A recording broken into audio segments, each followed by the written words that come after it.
আসসালামু আলাইকুম প্রিয় বন্ধুগণ, কেমন আছেন সবাই? আশা করি সকলেই ভালো আছেন। তো এইমাত্র আমরা আসরের নামাজটা আদায় করে আসলাম। তো একটা সঙ্গীত আপনাদের শোনাই। তো সেটা হচ্ছে নামাজ নিয়ে একটা সঙ্গীত। সালাতে কায়েম করো, সালাতে কায়েম করো, হবে সম্মানী তুমি, হবে জান্নাতি তুমি, দেবে কাল হাসরে শীতল ছায়া আরো সে আজিম, রব্বি আলালা, রব্বি আলাজিম।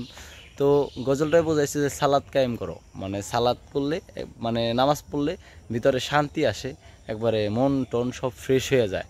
এই গজলে মানে বুঝাইছে। তো সালাত কায়েম করতে হবে, আর আমার আল্লাহও অনেক খুশি হবে যে তার হুকুমটা আমরা ঠিক মতো পালন করছি।